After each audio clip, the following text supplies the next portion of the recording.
Documentation ਕਰ ਲਓ, ਕਿਤੇ ਕੋਈ ਐਸਾ ਹਿਸਟਰੀ ਦੇ ਵਿੱਚ ਪਰਿਵਰਤਨ ਆਵੇ ਜਿਹਦੇ ਨਾਲ ਕੋਈ ਇੰਡੀਪੈਂਡੈਂਸ ਆਪਾਂ ਜਿਹੜੀ ਖਾਸ਼ ਕਰਦੇ ਆ ਉਹ ਹੋ ਜਾਏ। ਮੈਂ ਕਹਿ ਨਹੀਂ ਸਕਦਾ, ਪਰ ਜੇ ਆਪਾਂ ਇਹ ਆਸ ਕਰੀਏ ਕਿ ਯੂਨਾਈਟਿਡ ਨੇਸ਼ਨ ਨੂੰ ਆਪਾਂ ਰਿਪਰੈਜ਼ੈਂਟੇਸ਼ਨ ਦੇ ਕੇ ਜਾਂ ਕੋਈ ਇਹ ਅਚੀਵ ਕਰ ਲਾਂਗੇ, ਮੇਰੇ ਵਿਚਾਰ ਨਾਲ ਇਹ ਸੰਭਵ ਹੈ। ਜੇ ਇਹੋ ਜਿਹੀ ਗੱਲ ਹੁੰਦੀ ਤੇ ਯੂਨਾਈਟਿਡ ਨੇਸ਼ਨ ਰੂਸ ਤੇ ਯੂਕਰੇਨ ਦੀ ਲੜਾਈ ਨਾਲ ਰੋਕ ਲੈਂਦਾ, ਉਹ ਨਹੀਂ ਰੋਕ ਸਕੇ।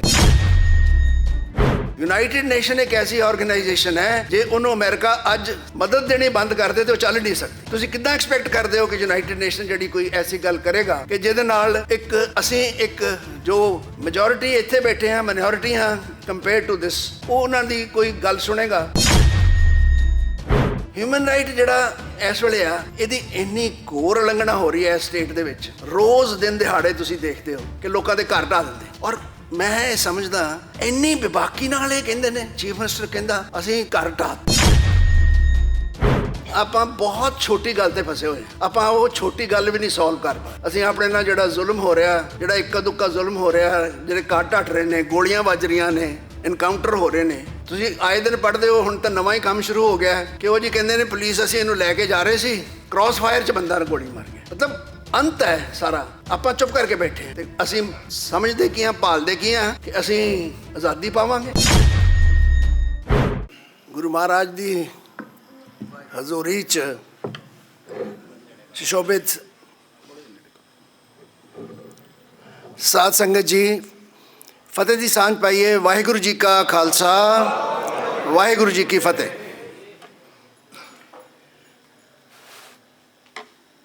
ਦਲ ਖਾਲਸਾ ਦੇ ਪ੍ਰੋਗਰਾਮ 'ਚ ਮੈਂ ਅੱਗੇ ਵੀ ਇੱਕ ਵਾਰ ਸ਼ਿਰਕਤ ਕੀਤੀ ਸੀ ਜਲੰਧਰ ਦੇ ਵਿੱਚ।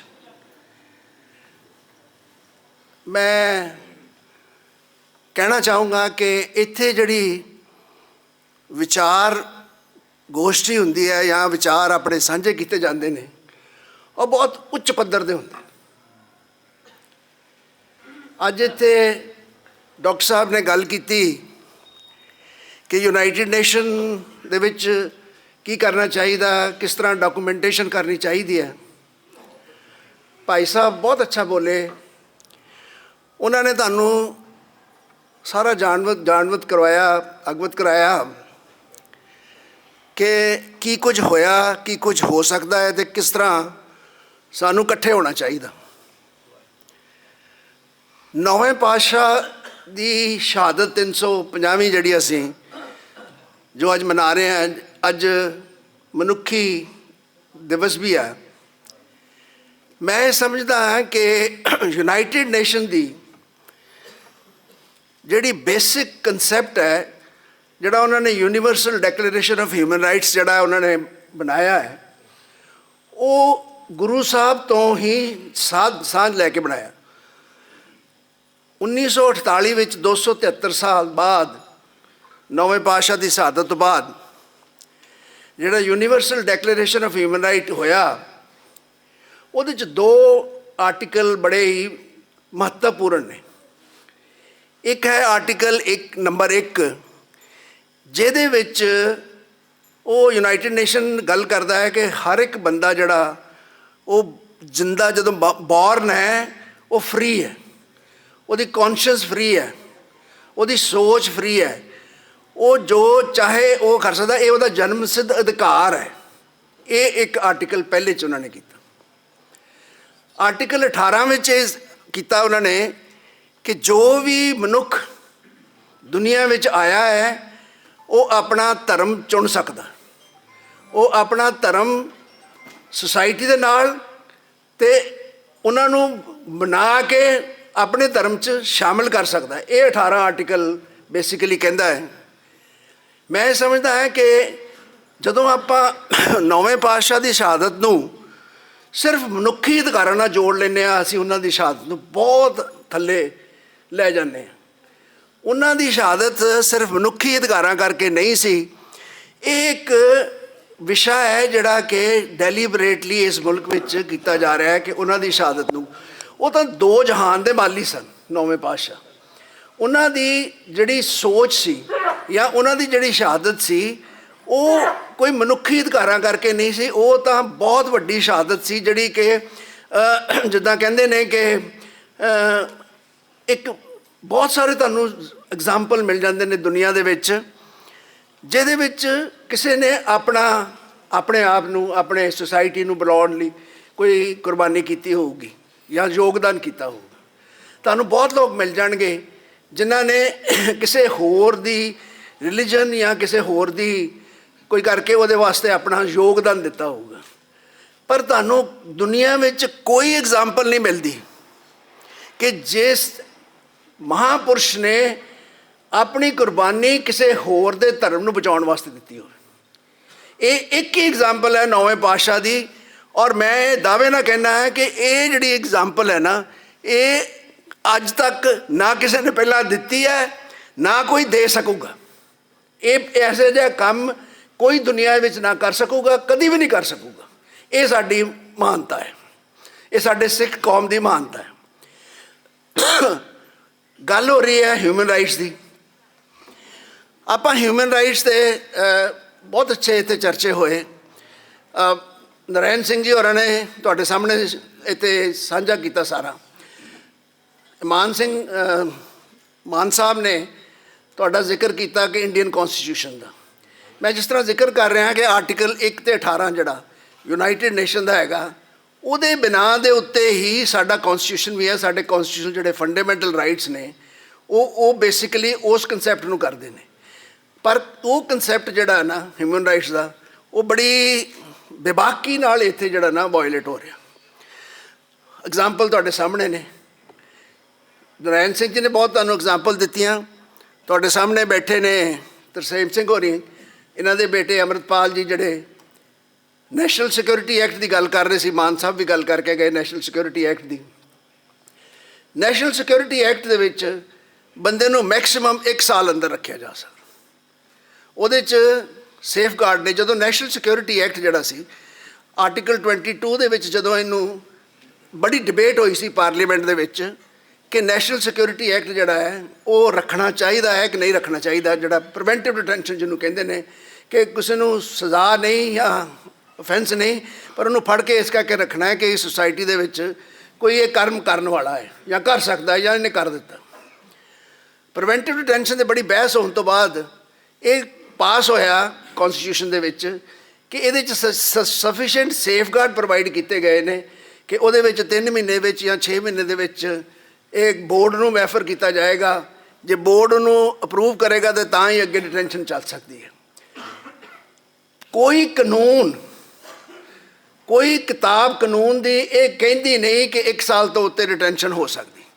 1 ਸਾਲ ਜਦੋਂ ਕੰਪਲੀਟ ਹੋ ਜਾਏ ਉਹ ਡਿਟੈਂਸ਼ਨ ਖਤਮ ਹੁੰਦੀ ਹੈ, ਆਟੋਮੈਟਿਕ ਖਤਮ ਹੁੰਦੀ। ਪਰ ਕਿਸ ਤਰ੍ਹਾਂ ਉਹ 3 ਸਾਲ ਚੱਲ ਰਿਹਾ ਉਹਨਾਂ ਦਾ?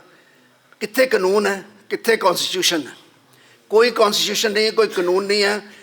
ਇਹ ਕਾਨੂੰਨ ਜਿਹੜਾ ਹੈ ਨਾ, ਇਹ ਕਾਨੂੰਨ ਦੀਆਂ ਧਾਰਾਂ ਜਾਂ ਕੌਨਸਟੀਟਿਊਸ਼ਨ ਹੈ, ਇਹ ਉਹਨਾਂ ਵਾਸਤੇ ਆ ਜਿਹੜੇ ਕਿ ਕੋਈ ਵਿਚਾਰਧਾਰਾ ਇਹੋ ਜਿਹੀ ਰੱਖਦੇ ਨੇ ਜਿਹੜੀ ਨਾ ਗੌਰਮੈਂਟ ਨਾਲ ਸਹਿਮਤੀ ਹੋਵੇ। ਜਿਹੜੇ ਕੋਈ ਵਿਚਾਰਧਾਰਾ ਕੋਈ ਡਿਫਰੈਂਟ ਹੋਵੇ ਜਾਂ ਜੋ ਵਿਚਾਰਧਾਰਾ ਉਹਨਾਂ ਦੀ ਸਹਿਮਤੀ ਨਹੀਂ ਖਾਂਦੀ, ਉਹਨਾਂ ਵਾਸਤੇ ਕੋਈ ਕਾਨੂੰਨ ਨਹੀਂ ਹੈ। ਇਹ ਮੈਂ ਬਹੁਤ ਹੈਰਾਨ ਹਾਂ ਇਸ ਗੱਲ ਦੇ ਉੱਤੇ। ਮੈਂ ਪ੍ਰੀਵੈਂਟਿਵ ਡਿਟੈਂਸ਼ਨ ਦੇ ਵਿੱਚ ਕਾਫੀ ਕੰਮ ਕੀਤਾ ਹੈ, ਜੇ ਵਕਾਲਤ 'ਚ ਵੀ ਅਤੇ ਬਾਅਦ ਵਿੱਚ ਵੀ। ਜਦੋਂ ਅੰਮ੍ਰਿਤਪਾਲ ਸਿੰਘ ਹੋਰਾਂ ਦੀ ਡਿਟੈਂਸ਼ਨ ਲੱਗੀ ਸੀ ਤਾਂ ਮੈਂ ਖੁਦ ਇਹਨਾਂ ਦੇ ਵਕੀਲਾਂ ਨੂੰ ਬੁਲਾਇਆ ਸੀ ਔਰ ਮੈਂ ਉਹਨਾਂ ਨਾਲ ਆਪਣੇ ਵਿਚਾਰ ਸਾਂਝੇ ਕੀਤੇ ਸੀ ਕਿ ਆਹ ਗੱਲਾਂ ਨੇ, ਇਹਦੇ 'ਚ ਇਹਨਾਂ ਦੀ ਡਿਟੈਂਸ਼ਨ ਜਿਹੜੀ ਆ ਨਾ ਉਹ ਹੋ ਹੀ ਨਹੀਂ ਸਕਦੀ। ਉਹ ਗੱਲਾਂ ਜਾਂ ਤਾਂ ਉੱਥੇ ਪਹੁੰਚੀਆਂ ਨਹੀਂ, ਜੇ ਪਹੁੰਚੀਆਂ ਤਾਂ ਉਹਨਾਂ ਨੂੰ ਸੁਣਿਆ ਨਹੀਂ ਗਿਆ, ਅਤੇ 1 ਸਾਲ ਦੀ ਬਜਾਏ 3 ਸਾਲ ਹੋ ਗਏ ਨੇ।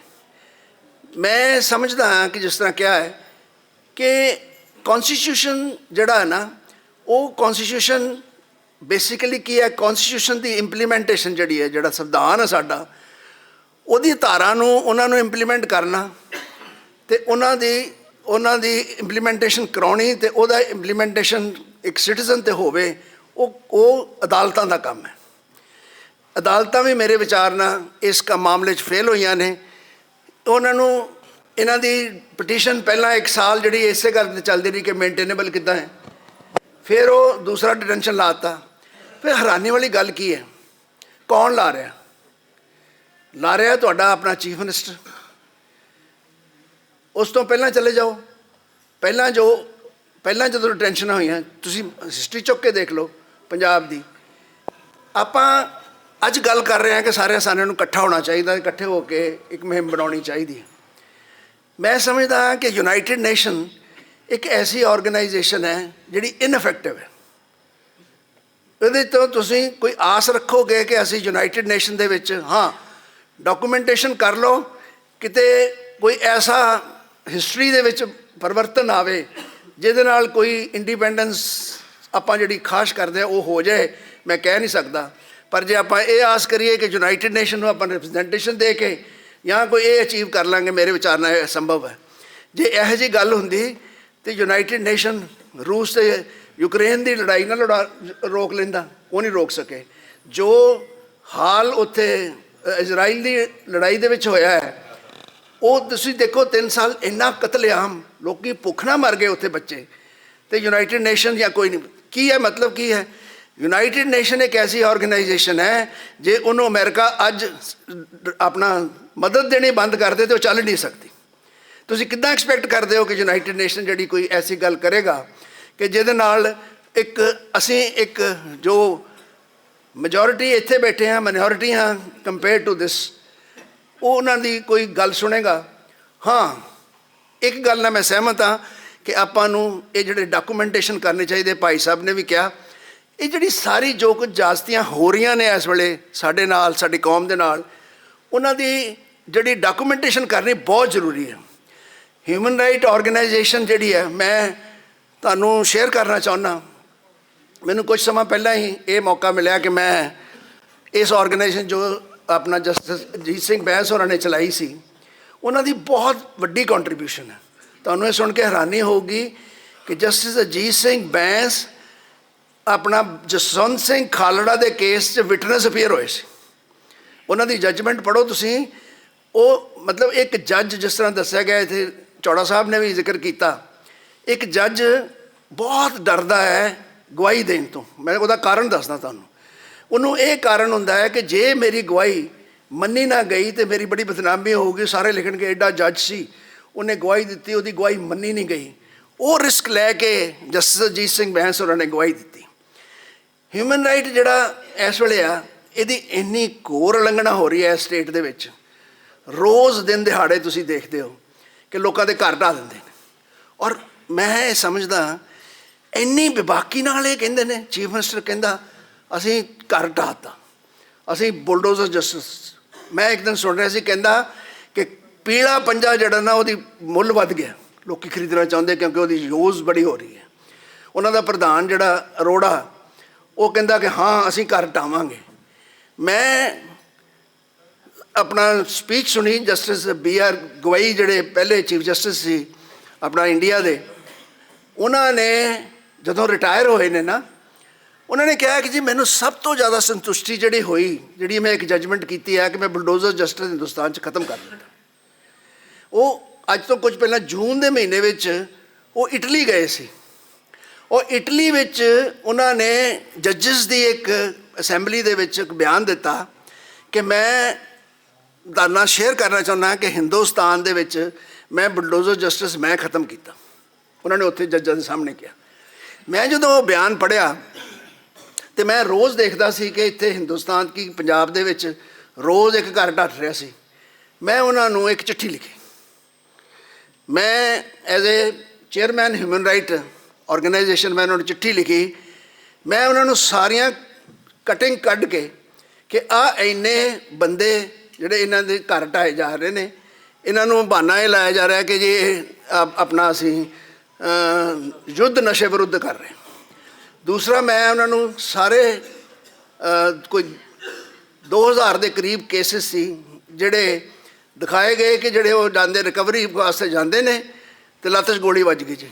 2-3 ਉਹਦੇ 'ਚ ਐਸੇ ਵੀ ਬੰਦੇ ਸੀ ਜਿਨ੍ਹਾਂ ਦੀ ਮੌਤ ਵੀ ਹੋ ਗਈ।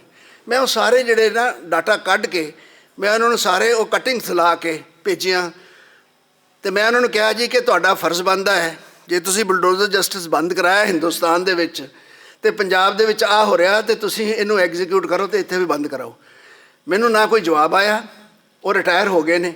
ਮੈਂ ਉਹਨਾਂ ਦੀ ਕਾਪੀ ਜਿਹੜੇ ਪ੍ਰੈਜ਼ੈਂਟ ਚੀਫ ਜਸਟਿਸ ਨੇ ਉਹਨਾਂ ਨੂੰ ਵੀ ਦਿੱਤੀ ਹੋਈ ਹੈ। ਤੁਸੀਂ, ਮੈਂ ਕਹਿਣ ਦਾ ਮਤਲਬ ਇਹ ਹੈ ਕਿ ਇੱਕ ਹਿਊਮਨ ਰਾਈਟ ਜਿਹੜੀ ਕੋਰ ਉਲੰਘਣਾ ਹੋ ਰਹੀ ਹੈ ਉਹਨੂੰ ਰੋਕਣਾ ਜਿਹੜਾ ਨਾ ਉਹ ਮੁਸ਼ਕਿਲ ਹੀ ਨਹੀਂ।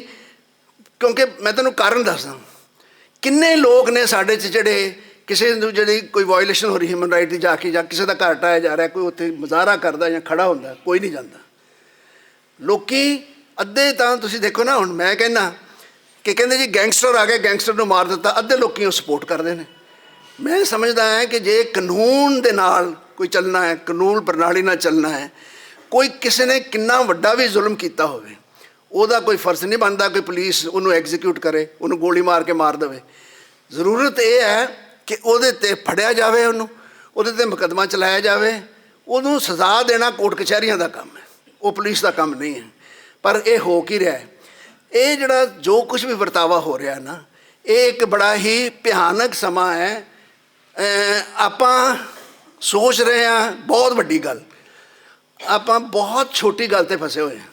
ਆਪਾਂ ਉਹ ਛੋਟੀ ਗੱਲ ਵੀ ਨਹੀਂ ਸੋਲਵ ਕਰ ਪਾ ਰਹੇ। ਅਸੀਂ ਆਪਣੇ ਨਾਲ ਜਿਹੜਾ ਜ਼ੁਲਮ ਹੋ ਰਿਹਾ, ਜਿਹੜਾ ਇੱਕਾ ਦੁੱਕਾ ਜ਼ੁਲਮ ਹੋ ਰਿਹਾ, ਜਿਹੜੇ ਘਰ ਢੱਟ ਰਹੇ ਨੇ, ਗੋਲੀਆਂ ਵੱਜ ਰਹੀਆਂ ਨੇ, ਇਨਕਾਊਂਟਰ ਹੋ ਰਹੇ ਨੇ, ਤੁਸੀਂ ਆਏ ਦਿਨ ਪੜ੍ਹਦੇ ਹੋ। ਹੁਣ ਤਾਂ ਨਵਾਂ ਹੀ ਕੰਮ ਸ਼ੁਰੂ ਹੋ ਗਿਆ ਕਿ ਉਹ ਜੀ ਕਹਿੰਦੇ ਨੇ ਪੁਲਿਸ ਅਸੀਂ ਇਹਨੂੰ ਲੈ ਕੇ ਜਾ ਰਹੇ ਸੀ, ਕ੍ਰਾਸ ਫਾਇਰ 'ਚ ਬੰਦਾ ਗੋਲੀ ਮਾਰ ਗਿਆ। ਮਤਲਬ ਅੰਤ ਹੈ ਸਾਰਾ। ਆਪਾਂ ਚੁੱਪ ਕਰਕੇ ਬੈਠੇ ਹਾਂ ਅਤੇ ਅਸੀਂ ਸਮਝਦੇ ਕੀ ਹਾਂ, ਭਾਲਦੇ ਕੀ ਹਾਂ ਕਿ ਅਸੀਂ ਆਜ਼ਾਦੀ ਪਾਵਾਂਗੇ। ਇਹਨੂੰ ਅਚੀਵ ਕਰਨ ਲਈ ਬਹੁਤ ਕੁਝ ਕਰਨਾ ਪੈਣਾ, ਬਹੁਤ ਕੁਝ ਕਰਨ ਦੀ ਲੋੜ ਹੈ।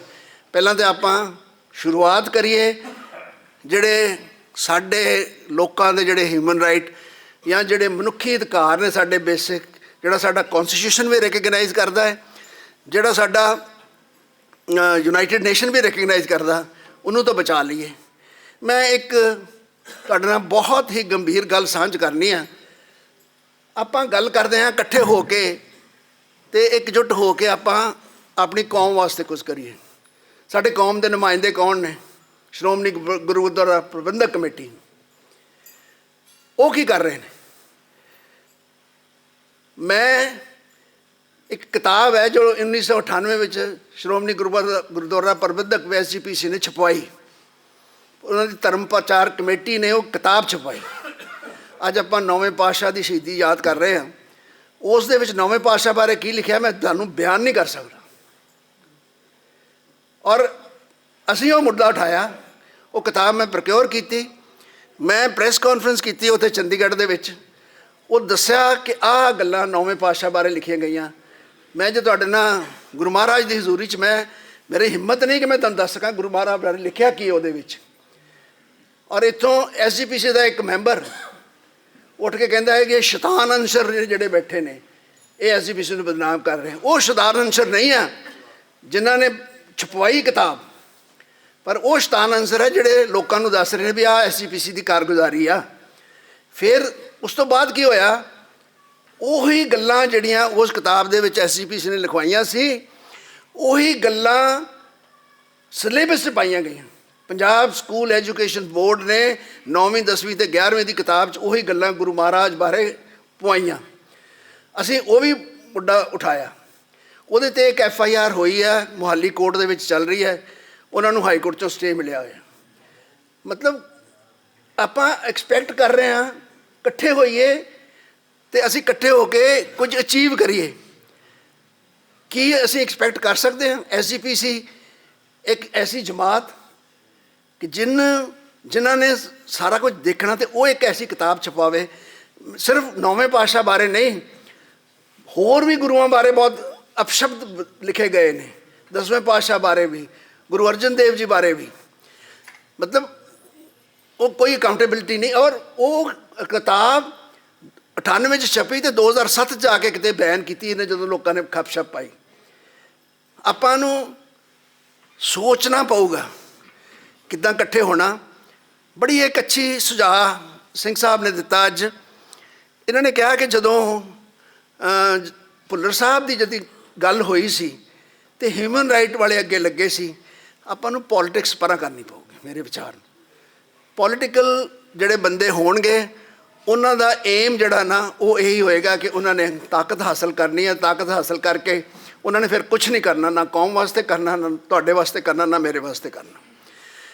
ਆਪਾਂ ਜੇ ਇਕੱਠੇ ਹੋ ਕੇ ਹਿਊਮਨ ਰਾਈਟ ਨੂੰ, ਸੰਗਠਨ ਨੂੰ ਅੱਗੇ ਆਪਾਂ ਇਹਨੂੰ ਥੋੜ੍ਹਾ ਬਲ ਦਈਏ ਅਤੇ ਇਹ ਅੱਗੇ ਲਿਆ ਕੇ ਜੇ ਆਪਾਂ ਕੋਈ ਕੰਮ ਕਰੀਏ, ਕਮ ਸੇ ਕਮ ਇਹ ਜਿਹੜਾ ਛੋਟਾ ਸਾਡਾ ਟੀਚਾ ਹੈ, ਜਿਹੜੀ ਸਾਡੇ ਨਾਲ ਵਧੀਕੀਆਂ ਹੋ ਰਹੀਆਂ ਨੇ ਐਜ਼ ਅ ਸਿੱਖ, ਜੇ ਸਾਡੇ ਨਾਲ ਕਾਨੂੰਨੀ ਸਾਨੂੰ ਜਿਹੜੀ ਆ ਸਾਡਾ ਰਾਈਟ ਬਣਦਾ ਉਹ ਵੀ ਨਹੀਂ ਮਿਲ ਰਿਹਾ, ਅਤੇ ਆਪਾਂ ਉਹ ਅਚੀਵ ਕਰ ਪਾਈਏ, ਅਤੇ ਮੇਰਾ ਖਿਆਲ ਹੈ ਉਹੀ ਨੌਵੇਂ ਪਾਤਸ਼ਾਹ ਵਾਸਤੇ ਜਾਂ ਹਿਊਮਨ ਰਾਈਟ ਵਾਸਤੇ ਸੱਚੀ ਸ਼ਰਧਾਂਜਲੀ ਹੋਏਗੀ।